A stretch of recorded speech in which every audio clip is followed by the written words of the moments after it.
Hello there. Before 2016, when the crisis in the Northwest and the Southwest region started fully, the diaspora, the Cameroonian diaspora, had contributed a lot in the development, economic development of the country.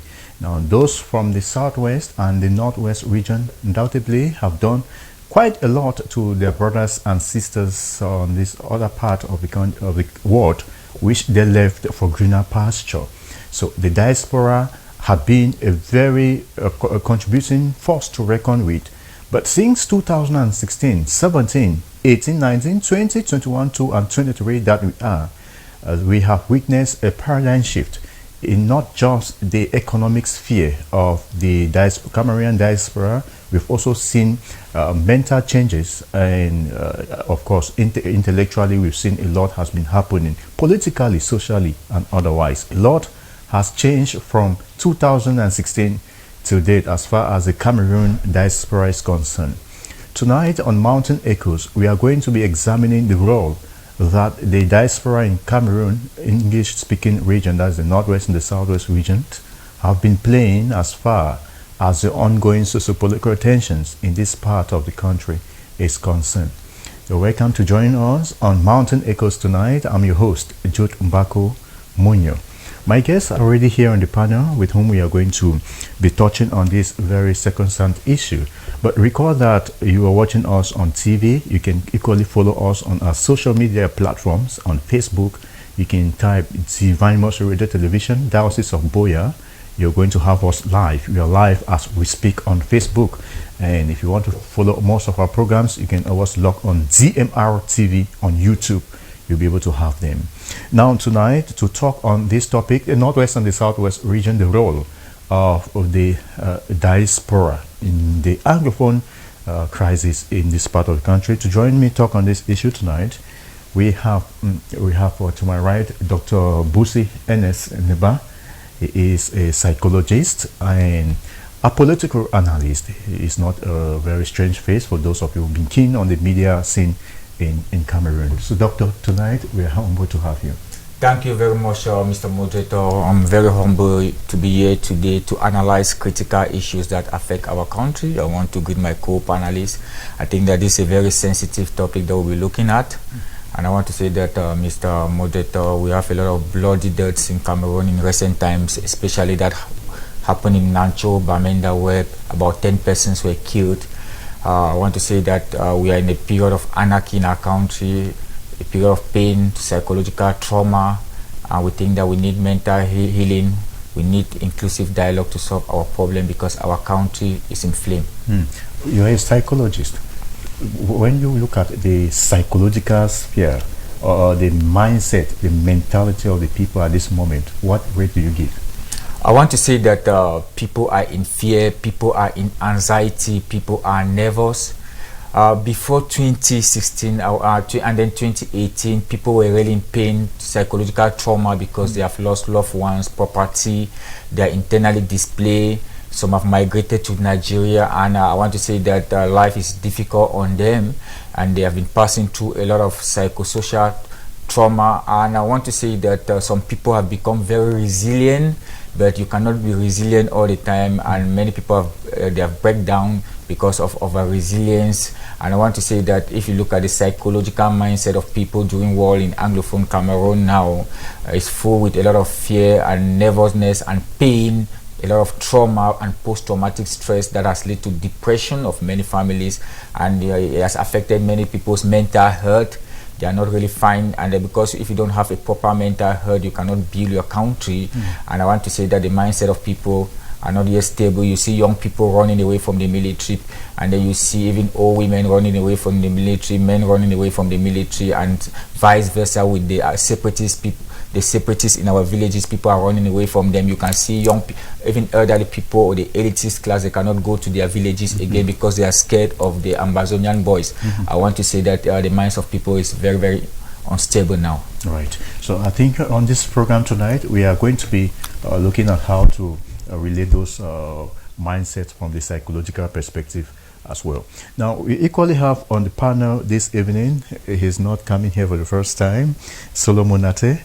It's an honor to have you. You are a Mandela Washington Fellow, and you are an expert in governance policy, not an expert per se, as if you are a governance expert, but you have an interest yeah. in governance issues, yeah. and that has taken you far and wide to be able to dish out knowledge and also harvest more knowledge for yourself. Thanks for coming tonight. Thanks, Jude, for having me. Just to make a correction, my field of studies is in global governance. Global governance. Yeah, global governance, international relations, more specifically in conflict resolution. Yeah, and that is part of that's part of policy, even though it's at the international level. And that's what took me to the United States for the Mandela Washington Fellowship, because it has to do a lot with governance issues. So I have to clarify that. And good evening to our televiewers, and good evening to Dr. BUSI for the opening remarks he's made here, and the very pertinent issues that we are going to dive into as far as the Anglophone crisis is concerned. And I want to pay my heartfelt condolences to the families of the deceased people in Nancho in Bamenda and the Awing Kwata in the same town. It's a very sad moment in our country. And I begin to regret that, unfortunately, the international community is still failing Cameroon as far as this conflict is concerned. I think that this is not the time we're supposed to be sitting here and still talking about people being killed in Winkwata and Nancho, because in January January opened with a lot of hopes with the Canadian mediation process, and we thought some relief had come. We thought we'd finally had the solution to the conflict. Unfortunately, we are 7 months into that announcement and no progress has been made. It's really a sad situation, and I think that it's time for us to go back to the drawing boards and begin to think solutions, because we've been thinking about problems a lot in this country, and I think that it's time for us to start thinking solutions. All right. Well, on this panel tonight, we are going to be thinking those solutions as pertaining to our topic. Now, tonight we're equally supposed to be joined by NDAPE, who is a civil society activist here in Buea. We hope that you'll be able to make it with us on the panel. Now, let's just get into real business, gentlemen. Let me just start with you, Solomon. We are talking about the role of Anglophone Cameroonians in the diaspora. Yeah. Statistically, we have about 4 million Cameroonians scattered across the globe in other countries. Statistics say 1 million of them are in Africa. The other 3 million, you can find them in France, Belgium, Germany, United States, UK, and others. This number is huge out there, and before now they've been contributing hugely into the economy of the country. Yeah. A part of corruption, tax issues, land issues that they have been able to advance for not coming back home to invest. One of the reasons they're advancing for not coming back home since 2016 is the Anglophone crisis in the Northwest and the Southwest region. So the diaspora definitely has an interest in their home country, but there's no possibility coming back home for many of them. Now, when you look at the relationship between the diaspora and English Cameroonians in the diaspora and their actions back home as far as the crisis is concerned, what appraisal can you make? I think that to a greater extent there is a level of frustrations in the minds of the Anglophone diaspora, which technically is one of the reasons why the diaspora was a strong force during the outbreak of the conflict. Because to be very candid with you, I have been out of this country, even though I've not stayed there for long. I went for a program, and this diaspora is exposed to countries that are well developed, to systems that are workable, and they have learned the best practices in those systems. And learning best practices in those systems, there is an anxiety for them to replicate what they have learned in those systems. And when they want to replicate those systems, there's no possibility. First, most of them have double nationalities, and Cameroon does not accept double nationality. There is a frustration that in that context. And secondly, our country is such a funny country that has not created a good framework for people to invest back home. The business climate does not favor them. And when they are faced with those kind of situations, frustration comes in. In peace studies, there is a theory they call it frustration aggression theory. Frustration aggression. Yes, it means that when you're frustrated, you're going to look for the next person to pour your aggression on. That accounts for one of the reasons why the Anglophone diaspora, I don't want to categorize that all of them fought the crisis, but that accounts for one of the reasons why they were so much into the crisis back in 2016, 2017. If you remember the role these two guys, Tapan Ivor and Mike Beretta, played as far as the foiling of the crisis is concerned. And I think that these two guys were a representative of a significant number of Anglophones in the diaspora who were channeling their frustration because the framework for development has not been created for them to come back home and invest or to transform their communities into what it is. Remember, some of them there in the diaspora, they are not even welcome. They are treated as blacks. And I'm sure you know what I mean by they are treated as blacks. It means that they do not have a fair treatment. And they sit and ask themselves, but what are we doing here? This is not our home. We need to go back home one day and live freely. And when they feel like they cannot go home and create opportunities for themselves and triumph like other societies are advancing, there is a kind of frustration that settles in, and then they want to transfer that aggression. Before the conflict, there was an increase in remittances from the same Anglophone diaspora. Right. It shows a certain level of patriotism. I think it accounted for the biggest source of income one of the biggest sources of income in the Anglophone regions, remittances from the diaspora. It shows a kind of concern. It shows a kind of patriotism that we want to come back home and invest. We want to invest what we have acquired back home and develop our economy and develop our infrastructure. But when the framework has not been created for them to come back and invest and develop the infrastructure, there is a kind of frustration that comes in. Not only they are fighting to disrupt the system that denies them those opportunities, but they are fighting in order to ensure that they can be able to create that framework. But unfortunately, a paradox has come in. There's an issue of total chaos. There's this context of social chaos that has been created, total chaos that has been created, insecurity, and you cannot eventually develop in total insecurity. There is no guarantee that an Anglophone in the diaspora is going to build a beautiful home in Monya or in a corner, and that beautiful house is going to stand there and will not be destroyed. Right. So, right. I'm not cutting you. Yes. But we know that as a means to appease Cameroonians in the diaspora, yes, and most especially Anglophone Cameroonians, within the first year of that crisis, sometimes around June in 2017, government organized what they call the Anglophone diaspora, the Cameroon Diaspora Forum. It brought together about 400 diasporans. But now you must not invest only in the Northwest and the Southwest. You could invest in other parts of the country. Yeah. But we realize that the diaspora is still shy from coming home. Yes.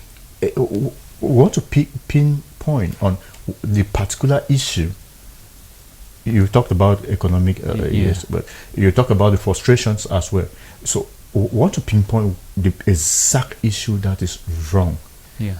You've talked to most of them, of course, in America where you was. And when you meet them, sometimes when you meet them, what is the ordinary Cameroonian in the diaspora feeling?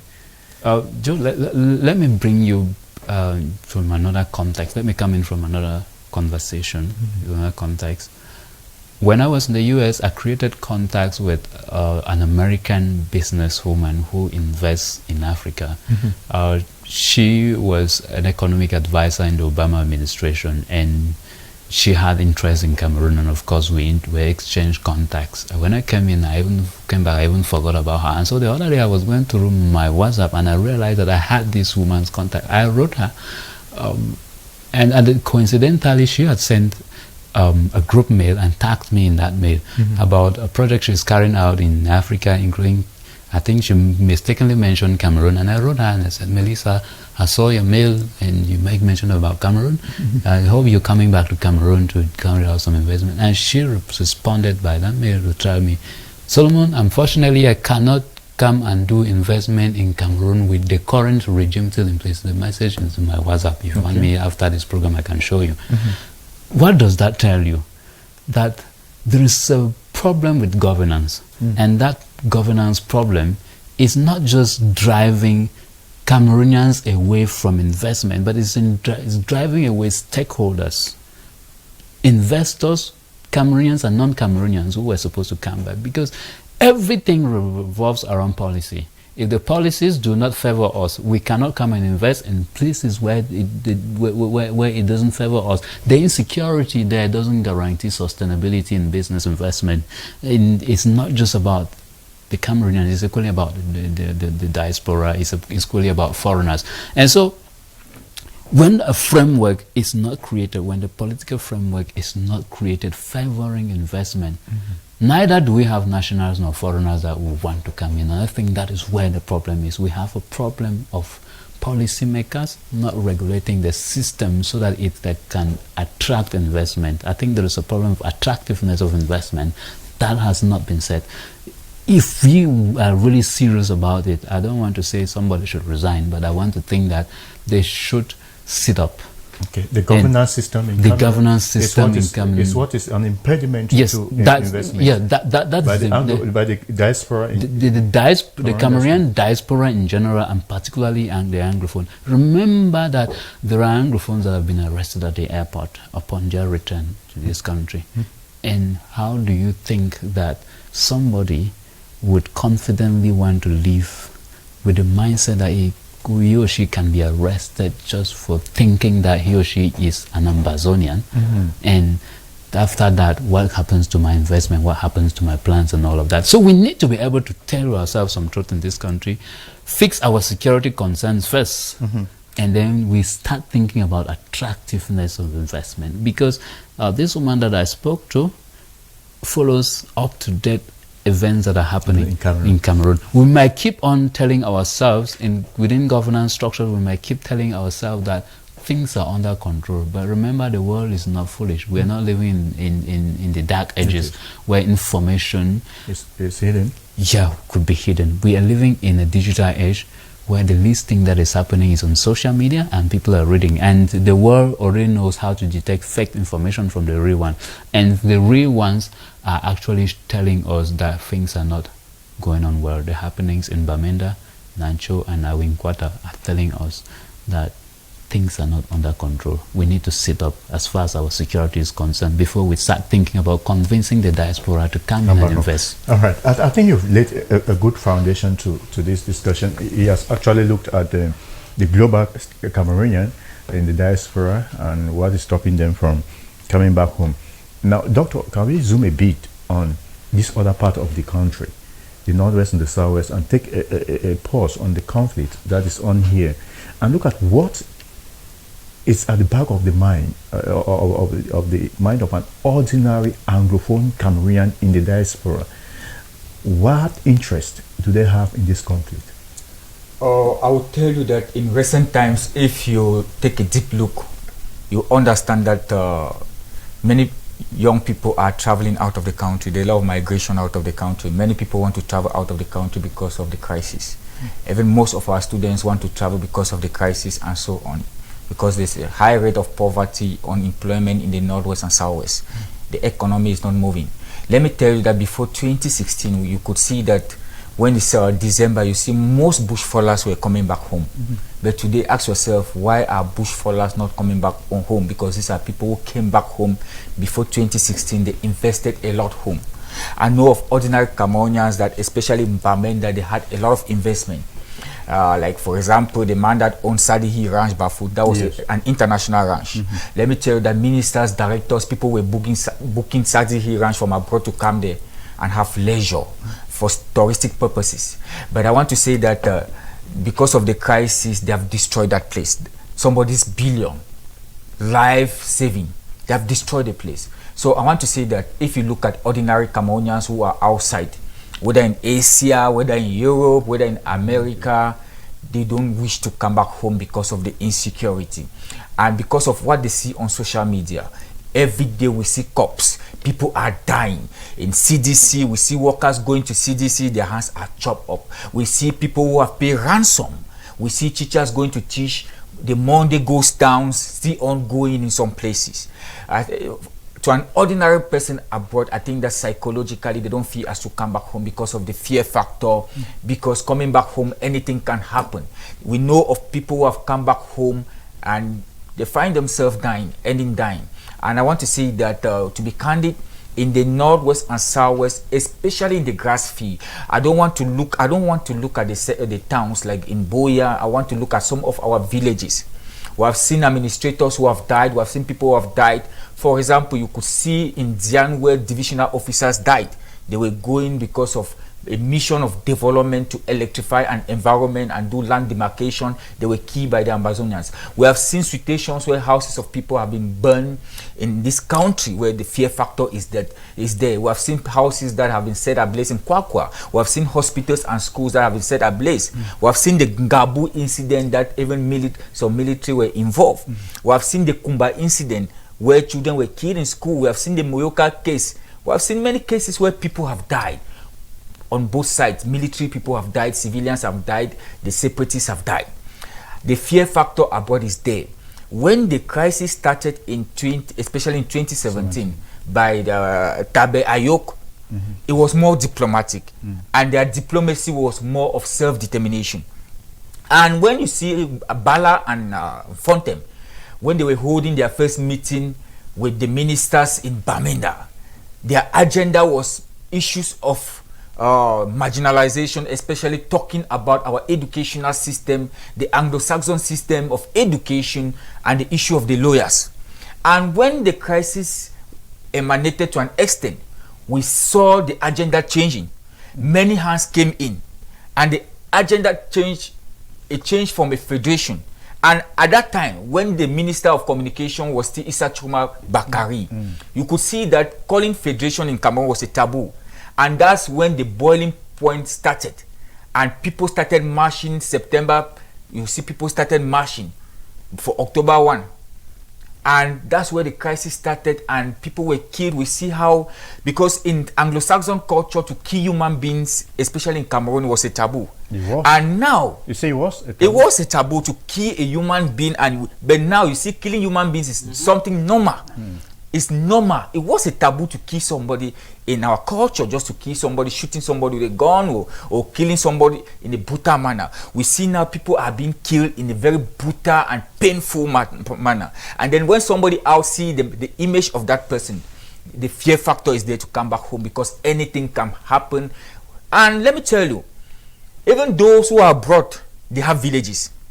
Even if they come to Boya, they will not stay in Boya. They will want to see their parents in the villages. Can they go to their villages? No, because of insecurity. People are settling scores. You can go to your village and you settle a score that you find yourself into problems. So I think that with the crisis now, you could see families are settling scores and people can harm others. They pick you up. Before you go to your village, there are informants that can inform you. So I want to say that if you look at what the diaspora has contributed for this crisis, I will say that 50% of people living in the diaspora, they have been involved in the crisis. They have promoted the crisis. 50%. Why? Because of many reasons. Reasons of marginalization, especially reasons of high taxes. Especially you want to create a small industry or you want to start a business here, the taxes here is too much. And we have other economic issues. And the issue of infrastructural development. The issue of infrastructural development. But I want to say that before 2016, Bamenda, for example, was fast growing. Bamenda was fast growing. You could see Mbengui linking with Bamenda. We could see Bafut linking with Bamenda. People were leaving Kumbo to come and do business and going back to Kumbo, to Bamenda and going back to Kumbo. There was tourism. Bamenda was a touristic potential. People were coming to Bamenda. The economy was booming. And in 2017, 2018, when the bloodshed started, when people were killed and they started marching in Kobisha Avenue. I want to say that the mindset of people changed. Many people even went abroad through different means, and some people traveled to refugee status. I know of people who travel to refugee status. I know of people who abandoned their jobs as teachers and travel out of the country because of the crisis. And I want to say that the diaspora abroad, most of them have contributed to this crisis politically. People like who? Like the Sako and Co. They have created their IG. And some of them, you don't hear their voices again. They have caused what they call psychology of war. And it is in the mind of those who are holding guns now. Some of them have sent guns back home. Some of them have sent money back home. And they have foiled the crisis while some of them are going to, their children are going to school abroad. And I want to say that they have created a mindset here that they told people that they will go to school in Cameroon, but they will not receive certification. And I want to say that the certificates are valid. It is not UNESCO that Cameroon is a sovereign state. It is not UNESCO that will come and say that our certificates are not valid. And I want to say that they have caused a lot of damage, psychological damage, economic damage, political damage, whether we like it or not. I want to say that the Northwest and Southwest is 20 years backward. The diasporans are people who, most of them are intellectuals. We have one of the best medical doctors abroad, professors in Germany and so on. We have one of the best business people abroad. We have petroleum engineers and so on. Work people from the Northwest and Southwest. And they have used, some of them have used their money to foil the crisis. I want to say that if you look at people like Sako and Co, Sako Ekome, most of them, they are into this crisis now for their selfish interests. Because if you look at Ayok Tabe, who is in prison, they are not together again. They are not together. But I want to say that most people in the diaspora, they are divided. There are some people in the diaspora that still wants a united Cameroon. There are some people who are standing for their coalition for federation. And there are some people who are still standing for independence. And then there are some people who are neutral. They don't know where they stand. So I want to say that most people abroad cannot come back home to invest. The economy of Cameroon is down. Whether we like it or not, there's hardship in our country today. There's inflation in our economy today. Politically, there's instability in the Northwest and Southwest today. And we have seen situation whereby some of these diasporans, they were here during the major national dialogue. Most of them came back home during the major national dialogue, and they were in some of the commissions. And most of them who came here and went back home to abroad, I want to say that they have contributed their own little to solve the crisis. But some people still see them like blacklegs, because this issue of blacklegs started abroad. And it's a way to foil the crisis. So I want to still say that if you look at those who are abroad in America, in Norway, in Europe, and so on, in South Africa, they don't even want to come back to the country. And yes, I want to ask you, at this juncture, do you really think that at any point you as an Anglophone Cameroonian should be proud of your brothers and sisters in the diaspora? To an extent, I can't say that I'll be proud, because I want to say that the destruction is too much. Most people have lost their lives. And I want to say that people who have died are many innocent Cameroonians. Look at children who have died in this country. Look at civilians who have died in this country. Look at the Ngabu incident. Look at the children who died. I'm not proud of that. I'm not proud of that. Look at Kwakwa. Many people are here in Boya today because they left their villages. They left their towns. And I want to say that most of our culture is no more there. There's what we call enculturation. And the Anglo-Saxon culture, especially in the Northwest, we had a lot of values, respect for humanity, respect for all elders. And that culture is not still there. Because if you go now, most of the people who are holding guns, they are even lawyers, they are even magistrates now in the villages, they are even the fonts in their villages, and they are even the teachers. Yeah. And I ask myself, what can they teach to these children when they want community schools? Yeah. We have to be genuine. Government has default. Government has default, yes. His Excellency President Paul Biya said there was a problem. He accepted that there's a problem. He even went abroad and said there's a problem of marginalization. And I want to say that we cannot solve the problem of marginalization with guns. How will you come back home to invest when there's insecurity? You cannot invest. We know of diasporans who have built mini cities in Bamenda, especially in around the University of Bamenda in Tuba. But let me say that students are not there because of the fear factor. They cannot invest. There's no way you can invest. Bamenda has bad roads. I was in Bamenda recently. The roads in town, Bamenda doesn't have any good road. When you go to downtown Bamenda, it's as if you're in the village. No roads. Who is suffering now? Right. Is it the central government that is suffering? No. It's still the same citizens who are suffering. So we are telling the diasporans that it is time they recollect themselves.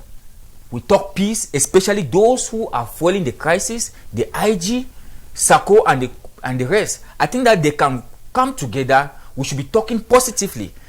I think that government also, we have to also think about the Canadian talk, the Swiss talk, and so on. Because whether we like it or not, there will be a mediation, there will be negotiation, there will be dialogue, there will be tolerance, there will be forgiveness, and so on at the end of the day. This crisis can only be solved on the dialogue table. There is no way. Whether we rigmarole, the crisis can only be solved on the dialogue table. And I want to say that most of the diasporians, they have contributed negatively because some of them who advocated for this crisis, they want children not to go to school, but their children are going to school abroad and they are living good lives abroad while our economy here is going down. But I still say that the government of Cameroon still have the yam and the knife to solve the crisis so that our brothers and sisters can come back home. During the major national dialogue, there was a commission for dual nationality. And I'm asking myself today, Parliament have met several times. We haven't said anything about the issue of dual nationalities so that some of these people can come back home. Because whether I like it or not, when you talk about Jew sanguinis, by nationality, by blood, they are Cameroonians, but the text, they are not Cameroonians. Most of them are not Cameroonians. They have won lottery and so on. But I want to say that if we want a healthy Cameroon, I think that a healthy Cameroon is through negotiation and dialogue. It's not through foiling crisis. And if you see now, there is segregation between most of the diaspora who foil the crisis with the boys who are holding guns now, because they don't even listen to them. So I think that the common diasporian, the common man abroad wants to come back home. Home still remains home. But the fear factor, if I come back home, what will I eat? Where will I stay? How will I take care of my kids and so on? I wanted you to really give your resume as far as this is concerned, which you have well done.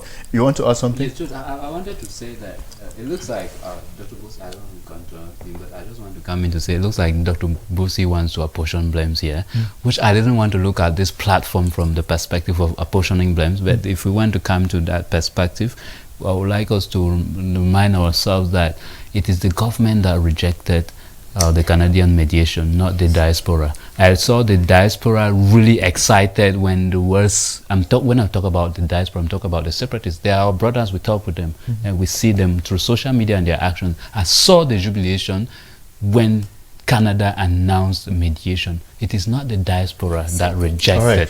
It is the government that rejected. And so I just want to say that if we want to, I just want to say that if we want to apportion blames, we should apportion blames to the right quarters. I'm not saying that the Anglophone diaspora, the Anglophone separatist movement are sent. I'm not saying that they are sent. You will see how government is shifting. I'm equally saying that we want to apportion blames. We need to go back to where the rain started beating us, like Tuna Chebe will say. Now, where did the rain start beating us? What happened before this rain started beating us? It is that some people refuse to eat with some other people. And this is not the Anglophone diaspora that created that situation. Mind you, I'm not trying to be an advocate of the devil. We are clearly aware of all the consequences of the causes and the consequences of this. But that's why I wanted us to look at the role that diaspora alone is playing, because diaspora seems to be a formidable force. You're talking about Sissekou Ayutabe, who was the first leader, arrested in 2017 January, and the other people came in and took the crisis. Yes, so it has been the diaspora has played a very formidable role since 2000. Recall that last week, a guy who was arrested in Zian, in fact, an ex-combatant, a fighter, who came and surrendered himself to the SEO of Mehmet Division, Chamberlain Tundong. He declared that they were asked to kill the delegates in Zian because someone from the diaspora promised them that you were going to be raised to the rank of a field marshal. So you realize that there is still even the incident you just mentioned in Nacho, it has links with the diaspora. Yes. Diaspora has been supplying ammunition, finances. Even the latest issue we had with the students of UB, there are links still with the diaspora. So the diaspora has been playing a formidable role. Yeah. So we want to look at that role and see what other possibilities can the diaspora do so that we back home, we are not there in Norway to have the immunity that they have, or in USA. We back home, their brothers and sisters that we are here, can be able to have some peace while waiting on them to come back when maybe things are right. So let me introduce the other member of the panel who is joining us this evening, Sally NDAPE. I know that she had to beat the traffics and the rains this day in Boya to be here. Thank you for coming, Sally. Thank you too.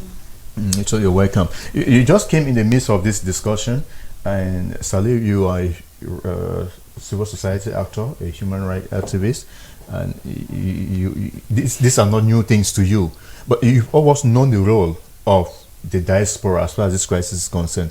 Are you proud of the diaspora? Are you disappointed? Have there been a blessing or a curse, maybe, to the current stalemate? For me, I would say that I blame the diaspora from the beginning of the crisis till now, because they don't look really for solution, but they keep amplifying things to get worse each day.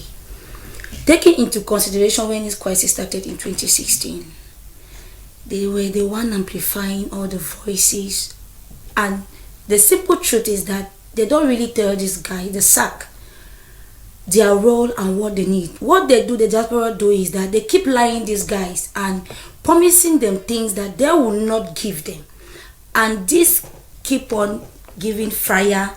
People keep dying because the diaspora failed to maintain its own identity of the trust of what they promised these guys.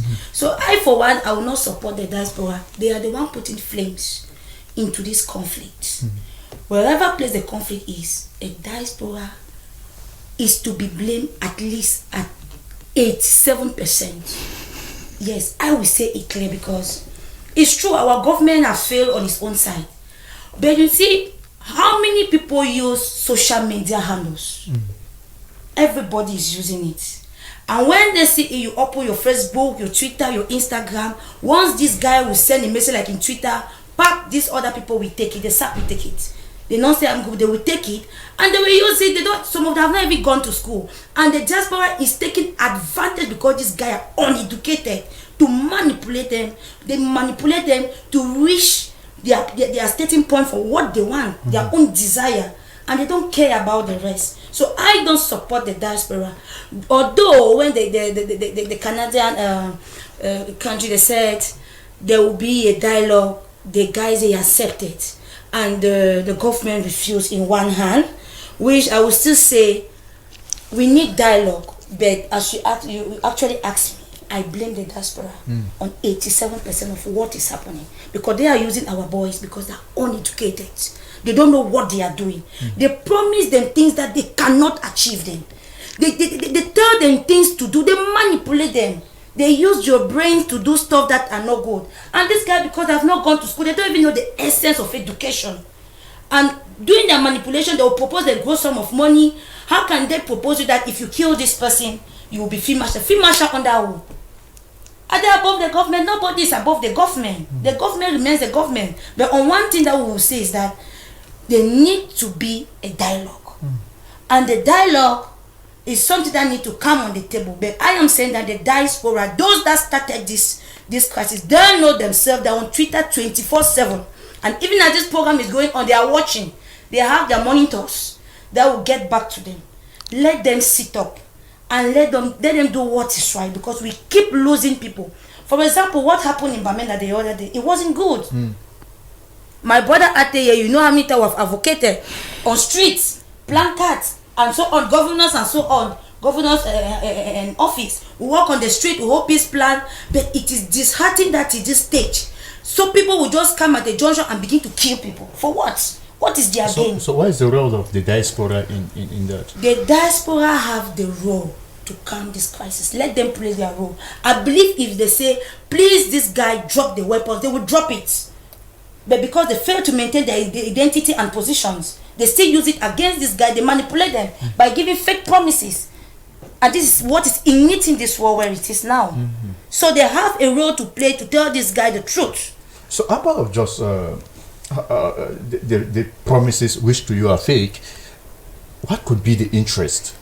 What other interest does someone have staying in Spain and saying that, okay, you go kill this person, you go carry out this act? What other interest apart of just because there should be an interest? Are they frustrated? Are they just frustrated with the fact that some might not be able to come back home if things persist like this, and then they just, okay, let's just write every other person under the bus? What could really be the interest? For me, I would say that when you look at things very well, let us not cover some pages.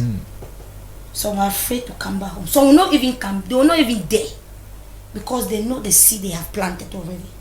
So for you thinking to come, better you do the destruction. Yes, I will put it that way. If you know you have planned this thing and it has failed, you will say better all man loss. Yes, that is their plan. Because I don't see their interest manipulating individuals. So for me, it's because they know they have failed and they will no more set their legs here. So it is something of 100% nobody gain. Right. Let me add something there. I want to say that people, the struggle for power, everybody wants to be in command. And among them, again, those in the diaspora, you see that they have conflict of leadership. They have a lot of conflict of leadership that everybody wants to be in power. To lead. And I want to say that when you look at the diaspora today, Eric Tato and the rest, everybody wants the voice to be heard. And that's why they can manipulate. And those who are back home here, they know that these people have money to fund for the crisis. And they have been funding the money. And some of the people in the diaspora have contributed money. These same people ate some of the money. And I want to say that if you look at the common Cameroonian who is holding gun, it's the separatists.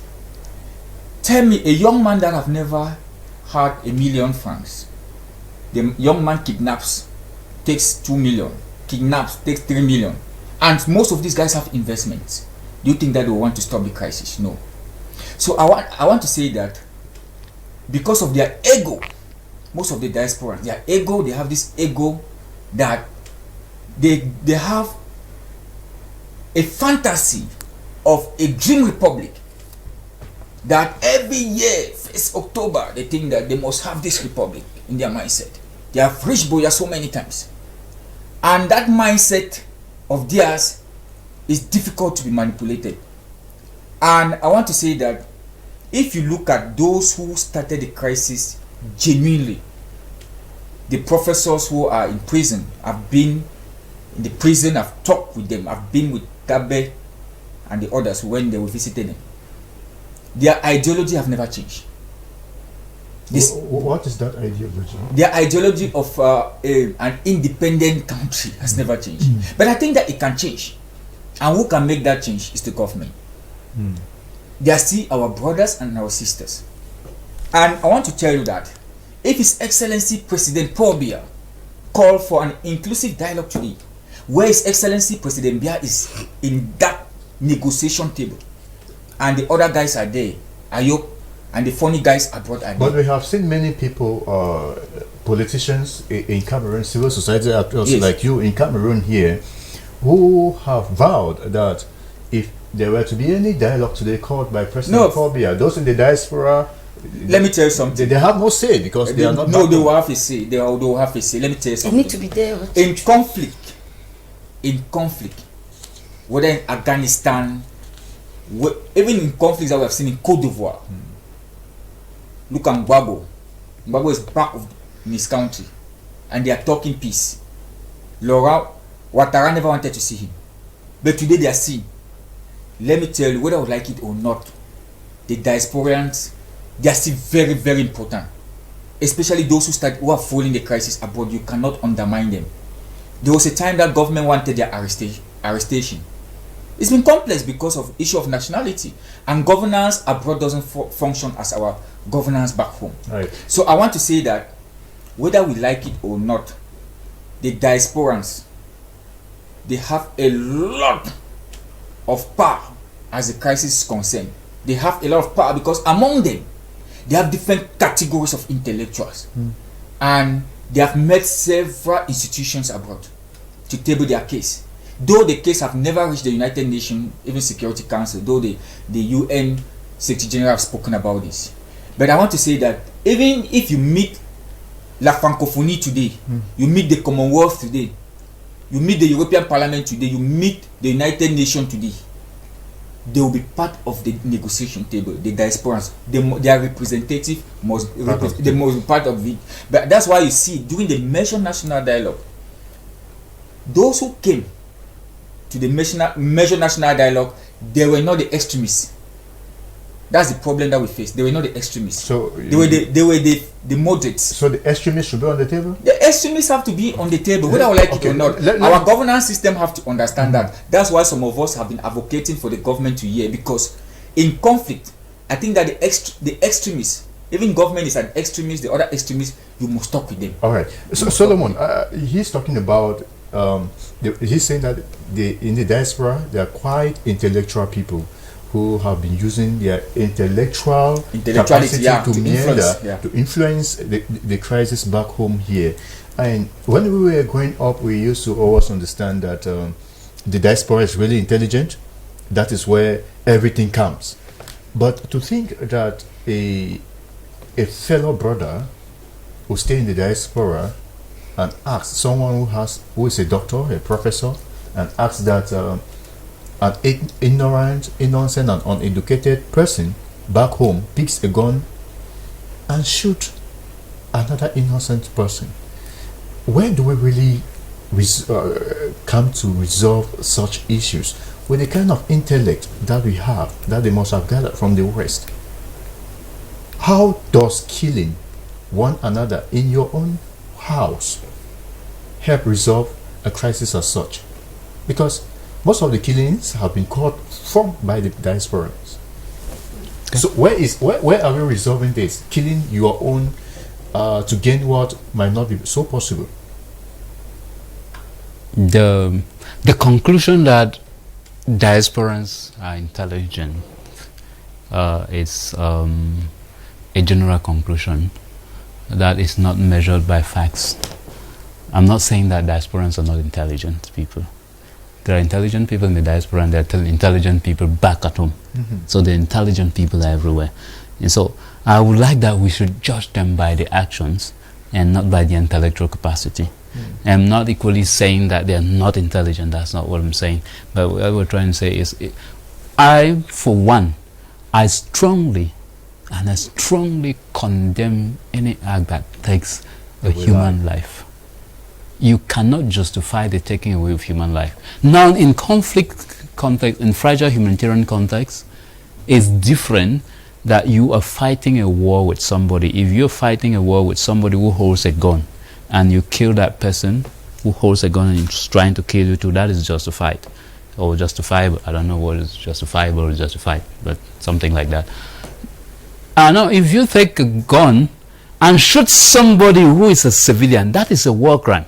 And I'm very much sure that you don't need to go to school to, you need to be an intellectual in the context of intellectual per se to understand that killing a civilian in a fragile humanitarian context constitutes war crimes and crimes against humanity. I'm very sure that this diaspora knows about it. But equally, I want to look at this thing from the perspective of these people. They have a political problem that needs to be addressed. We are refusing to look at that political problem. And we are just laying accusation. Don't get me wrong, I'm not trying to paint these guys black because I'm not even their friend. They too, they have threatened me. They have sent me threats and calling me black legs and all of that. I'm not even exempted from their atrocities. But I want to say that by the time we miss the point, what is the point? What is the crux? In conflict resolution, they call that the crux. Yes. If we miss the crux, we are going to be dangling around what is the solution. Because for you to administer malaria drugs on a patient, you need to be able to carry out diagnosis in order to be sure that this patient is suffering from malaria. What are our diagnoses? We have been able to diagnose a problem, that there is a problem in Anglophone Cameroon. And because Anglophone diasporans, they feel like they are the voice of the people. Anyway, they illegitimately assume that they are the voice of the people, and they feel like they could take over that role as the voice of the ordinary Anglophones. And because of that, there are excesses that are being committed. I'm not trying to justify their excesses. They should be held accountable. I'm one of those people who believe in transitional justice, that when the time comes, every human being that has been unjustly killed within the context of this crisis should be accounted for, be there from the government side or from the side of the diaspora, from the side of the separatists. And I do not want to go to a point of apportioning blames of the killings or the actions of the Amber Boys on every diasporan, because mind you, there are separatist groups abroad or on the ground that no longer take command from abroad. They are totally in disarray with the diasporan. They have their issues. They were created. From the foundations of the diaspora, they were created.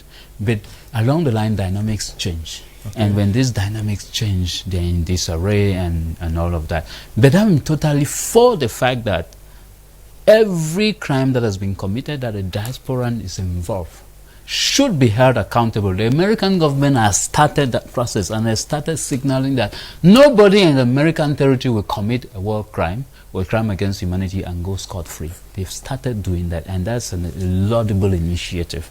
And so it is time for the Anglophone diaspora, while pursuing their human right, because the right to self-determination is a fundamental human right, and the right to self-defense, that's how they justify it. The right to self-defense, the right to determine their governance system is a fundamental human right. But why doing that? You shouldn't take away some other person's right. Yeah, you shouldn't take away somebody's right to life and somebody's right to education, because that is what we are observing, that there's a total disruption of the academic system, of the education system. You cannot be wanting to build a country. Okay, if today they say Ambazonia is independent, who are those people who are going to lead this country? Illiterates?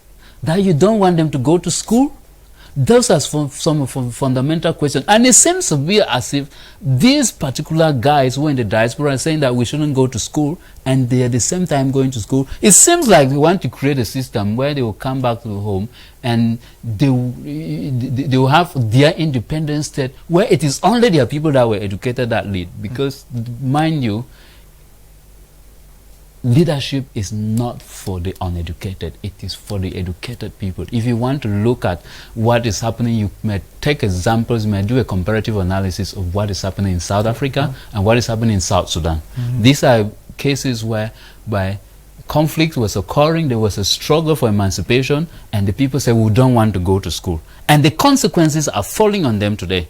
And they're trying to reverse the situation, but the casualties have been there. So, my Anglophone diaspora, if you want to pursue your cause, if you want to have cause of self-determination, you need to be mindful of international regulations, especially international humanitarian law, on the role of war, how to fight a war, and be able to mitigate the damages on people who are not holding guns, or who are purely civilians, and do not and do not form an armed party. Because when you kill somebody who is not an armed combatant, it constitutes war. And what is happening in Nacho, I don't know who is behind the killings in Awinkwata, because nobody has eradicated for that.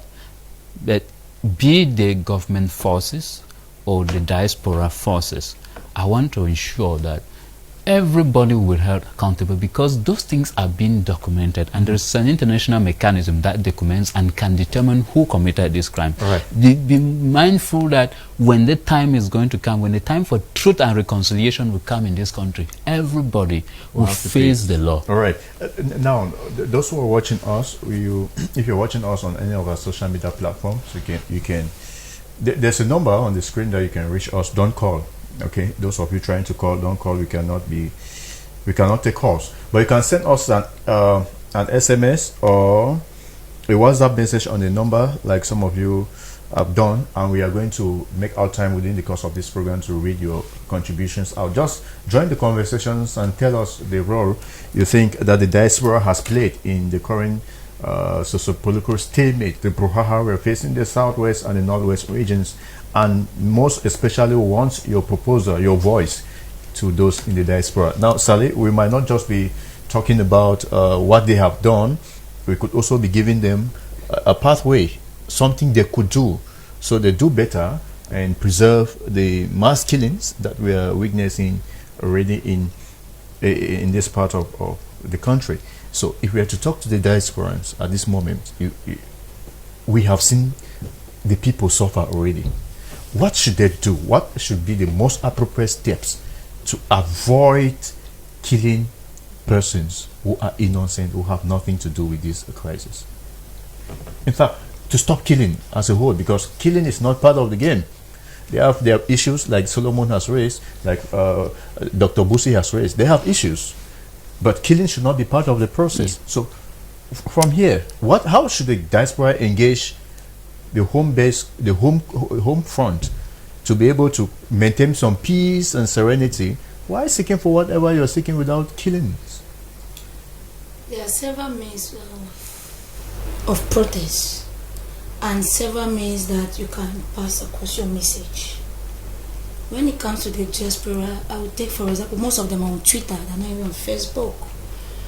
And you realize that each time there is a killing, they will not say anything. They will not even write on Twitter. But when you hear the government have done this, they have killed citizens, civilians, you will see them writing long statements.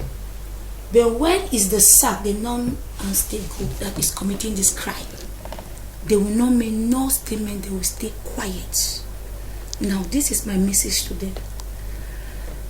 Killing someone is an abuse, and the fundamental human right state that every human being born by a woman is like a fish, so you don't have the right to kill someone, to take somebody's life.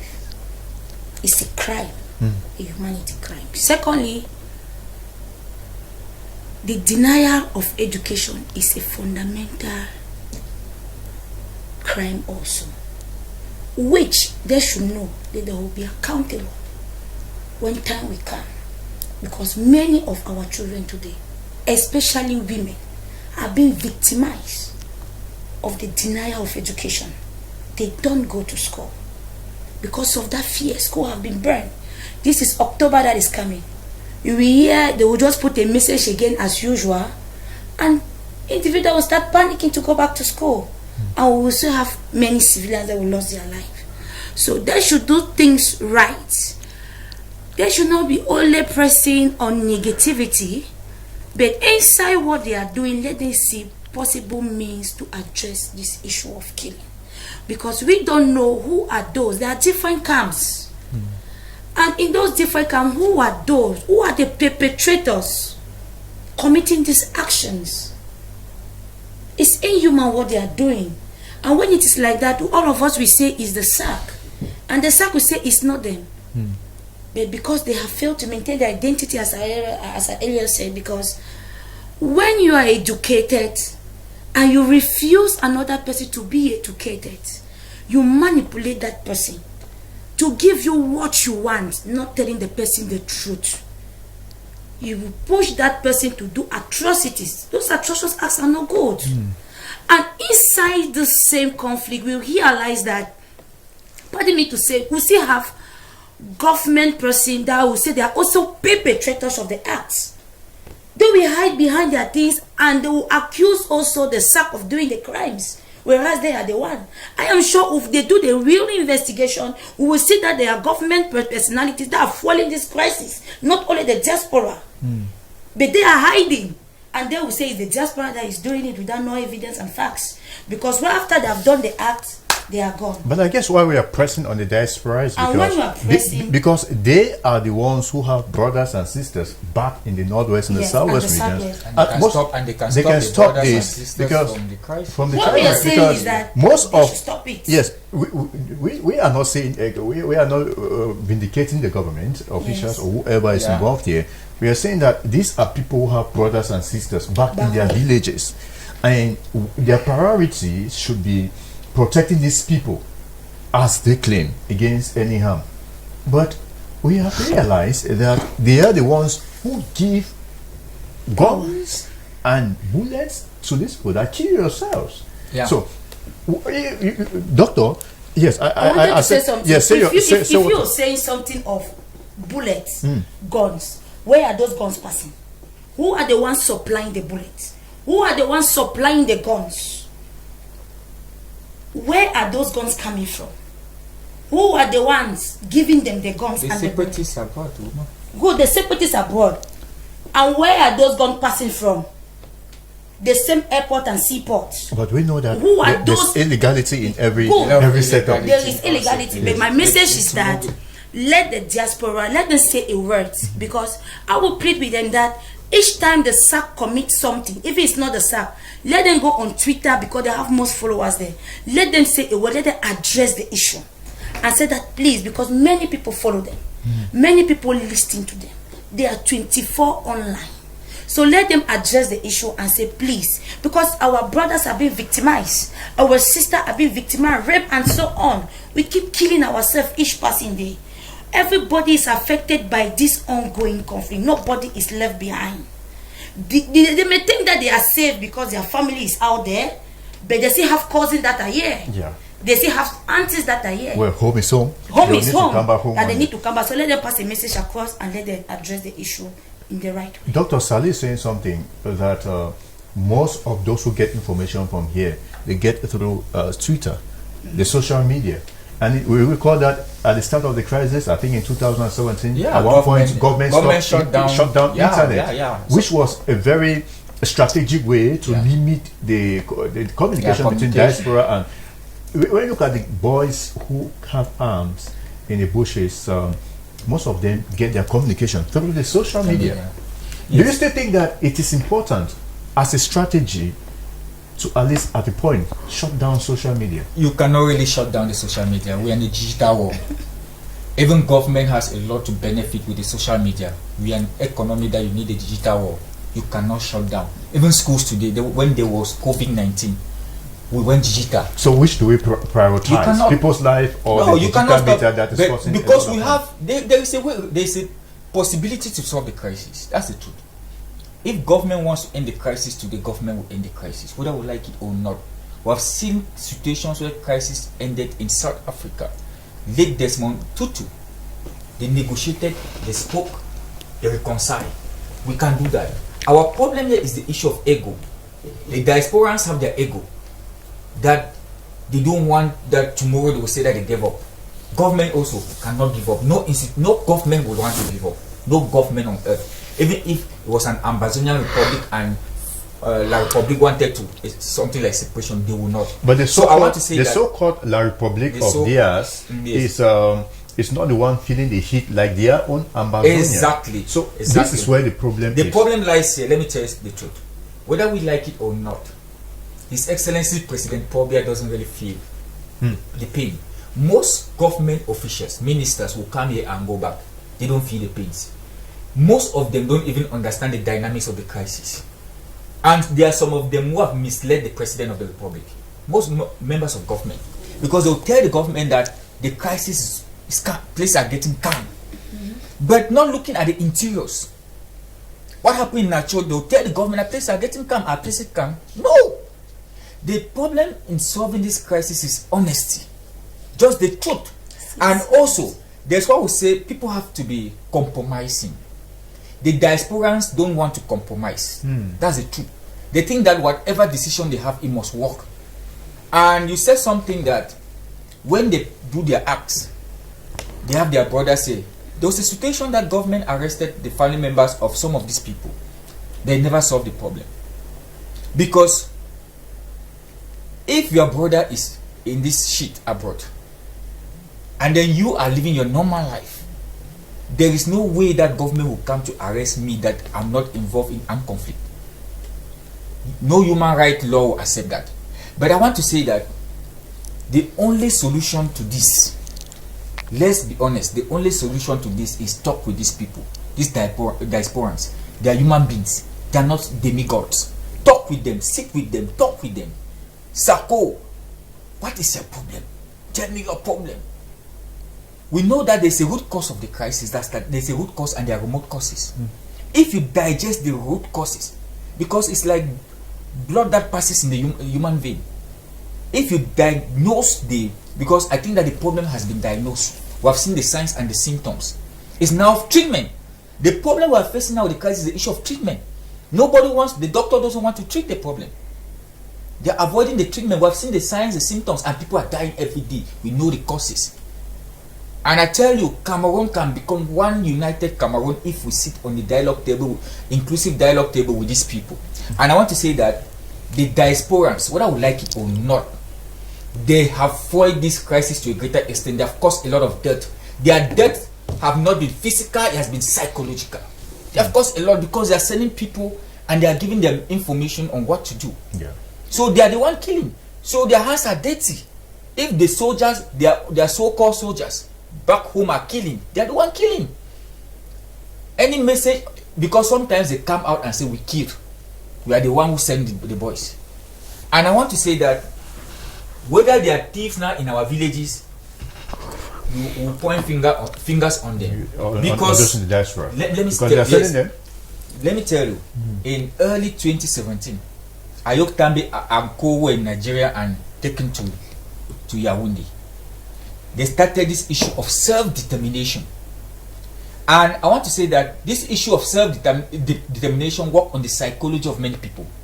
And the ambience were there. You could see commoners, the common man in Cameroon, advocating for it. And they were followers. Many people love their ideologies. And that's why Monday goes down in 2017, 2018, 2019. You see people stay indoors. But today, people will not stay indoors. Why? People don't still buy to those ideologies. People don't buy to their ideologies again because they have seen the repercussion of their ideologies and their consequences. And we are telling them abroad that they should come back home and feel the pain that we are feeling. Great. To understand what we are going through. Doctor, you're talking. Now we have it's a serious problem when we are struggling to solve a problem by creating another problem. Exactly. These are people who are asking for something, but in the course of waiting for it, you create more cracks, you create more issues. The amber fighters we have in the bushes in our villages today, Solomon, are a product of these guys in the diaspora. I don't know if there's any gainsaying on that. No, they're products. How do we convince the diaspora to pull off most of these guys who are ignorant of what is happening? I'm not saying that they don't have a right. Everyone has a right. But most of the acts they do, they're either ignorant, they don't know where they're heading to, because they have simply been told by someone in the diaspora that I'm going to give you $100 or $2,000 for you to carry out this act. How do we take off the guns from them? How do we convince our brothers who have these guns to say that, okay, you have an issue that is legitimate, but hey, the guy in the diaspora is not here, they are going to school, they are living a good life. I'm seeing social media images of some of them having a good time and celebrating their children when they succeed in their academics. Good. So how do we convince our own brothers back home in our villages in Kwakwa, in Mundemba, in Batibo, in all these places to say that? Bangem. I think even in Nacho, even here in Boya, there are people who cannot even go to school. So how do we convince them that keep the guns for now? Let us seek other alternatives.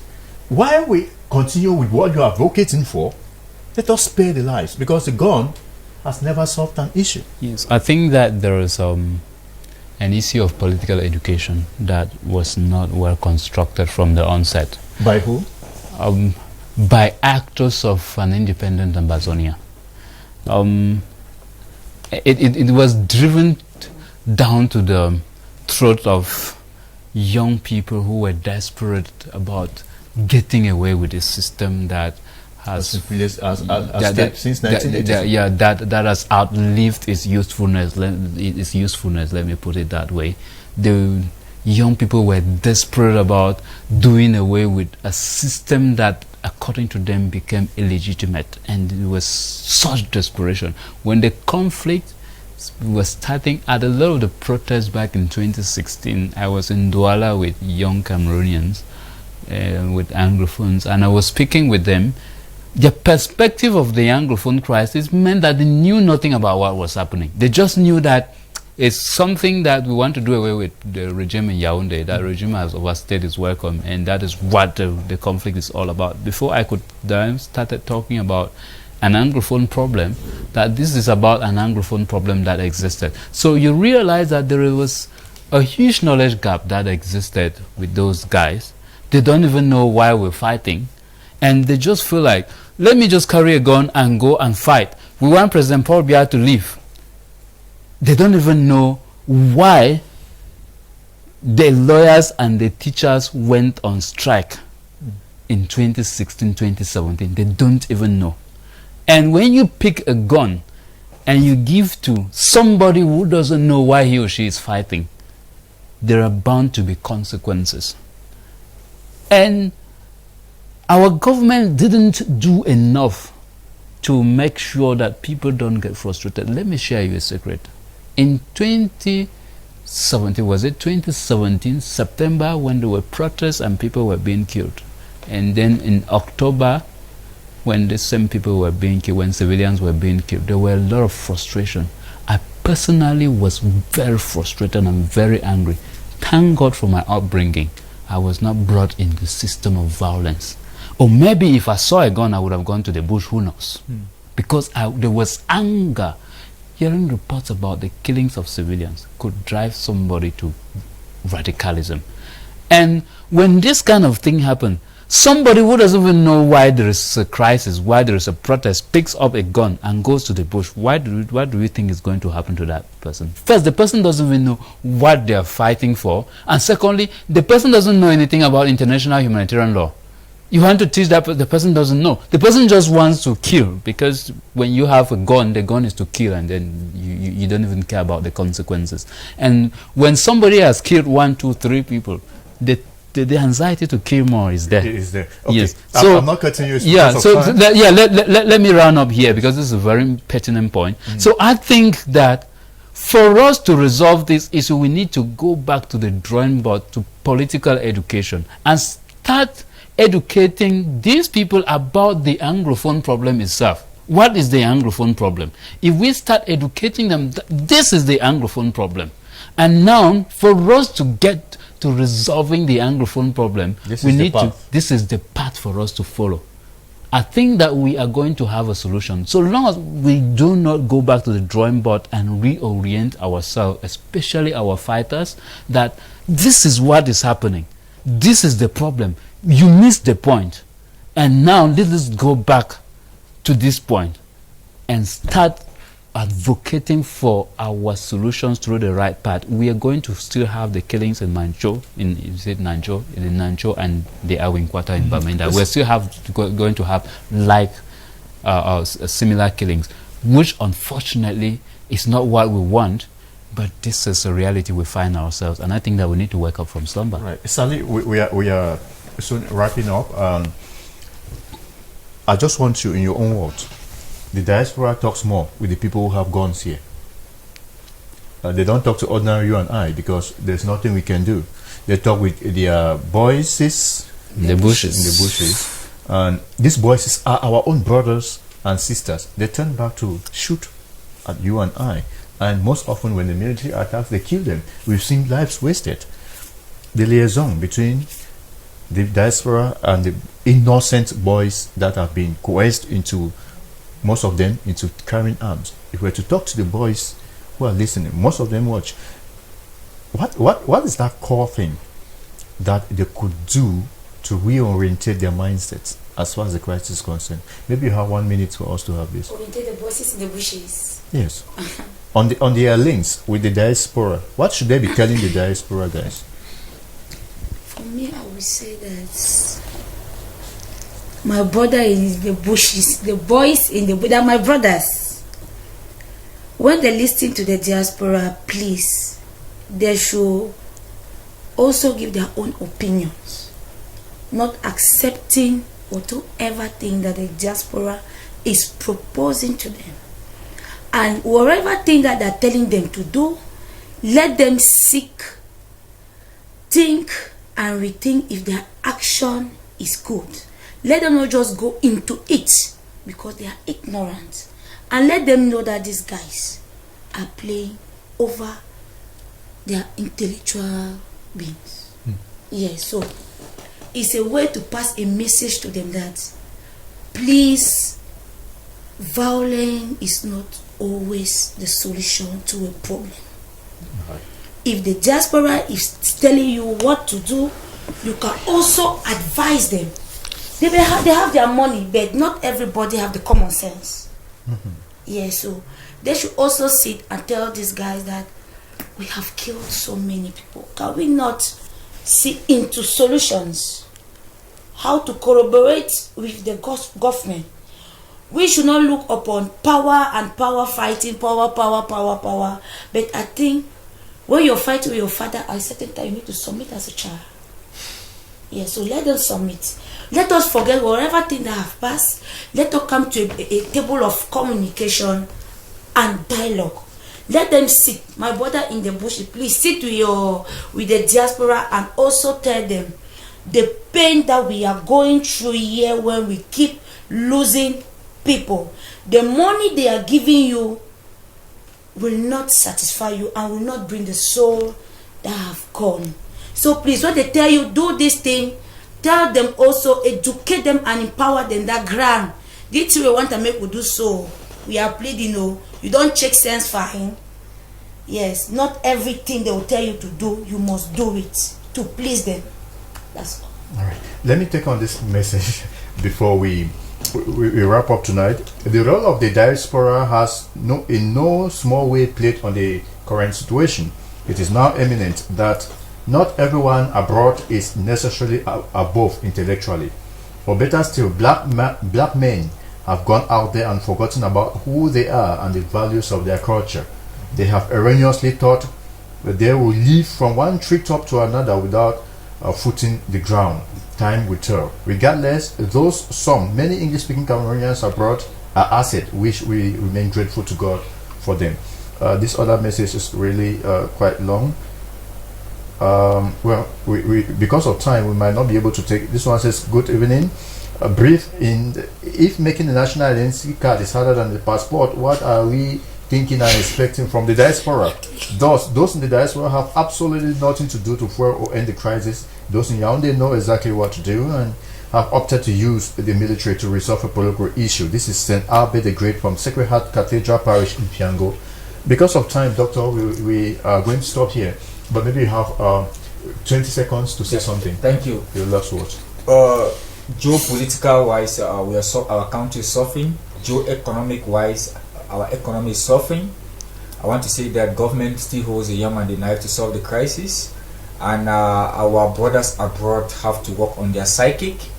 They have to be mindful. We need talk therapy now to be talking and solving our problem. because still after the crisis we need to reconstruct the mindset of those holding guns because of their mental flashes, painful mental flash and mental maps because of holding guns, of killing people and properties. I think that it's high time we solve the crisis.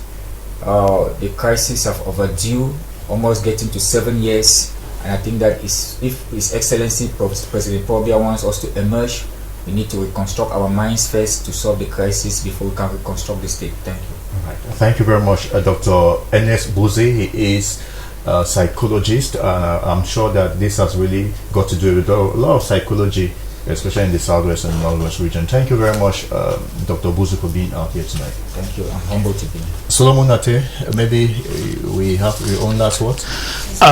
Jude, thank you for having me. My last word, I'm pleading with the government, let us go to the Canadian talks and talk. We need to talk and end this conflict. We can keep talking about the diaspora, but so long as the government that holds the knife on the yam, if they don't decide that this conflict is going to end, nothing is going to end. And the Canadian peace talks should be reopened. That is my plea, that we go to the table and talk. Those who talk peace are not cowards. Those who talk peace are strong people. Right. To prefer that we have stability than to prove bravado that at the end of the day is going to be killing people everywhere. So let us go to the peace table, like the Canadian peace tables, and talk. Solomon ATEH, you are a Mandela Washington Fellow. Exactly. We want to thank you very much for your insight tonight. Thank you. NDAPE, though you met us midweek, you have been very instrumental. Thank you for coming. Thank you too very much. Right.